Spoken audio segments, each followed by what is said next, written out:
Manipurgi phivam yengsinbinaba PM da taksinkhre. Haukiba me ahumdagi hauraga Manipur da hauzik thokliba hingsa amasung nena tadaba phivam asiga mari leinana state asigi MLA mapan gi delegation amana ngasi India gi Prime Minister da memorandum ama pisinduna athuba matamda mahausa gi phibam da hanjinnaba thabak lokhatnaba taksinkhre.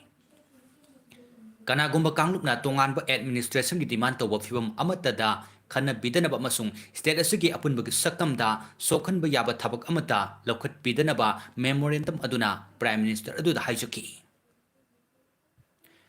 MLA mapan aduna hokiba June 15 da Prime Minister gi appointment ama pinaba haijaki amasung numit adumaktada acknowledgement fangki. Adupo Prime Minister atopa laibak singidamak June 10 dagi chatkhigadabana maram oiduna Manipur gi interest da delegation aduna memorandum adu ngasi pisinkhibani.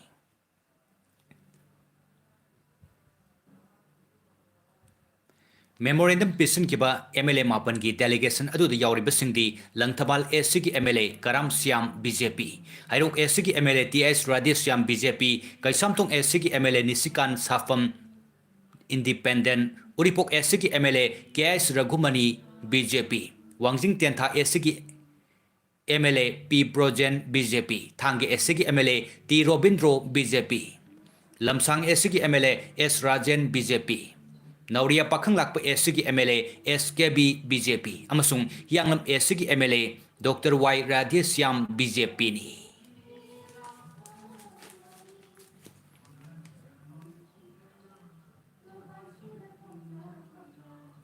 TGCC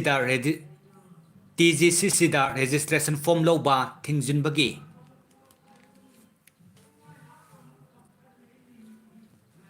TGCC da registration form loba thazin bagi traffic jam thokre.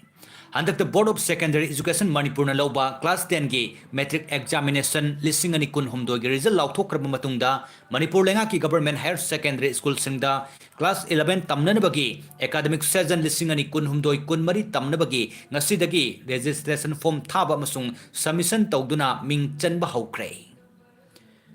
Ngasi masing yamlaba mahiroi singna TJ higher secondary amasung CC Higher Secondary School da registration form loba yomsilak padagi lambida traffic jam thokre.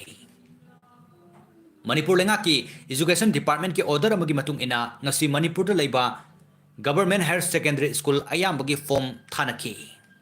Imphal manung da laiba Government Higher Secondary School singda ayuk angan badagi class 11 da ming chanan bagi form lawna na bagi damakta mahiroi amasung parents singna school gi get mamang da padeng sana lepnaki.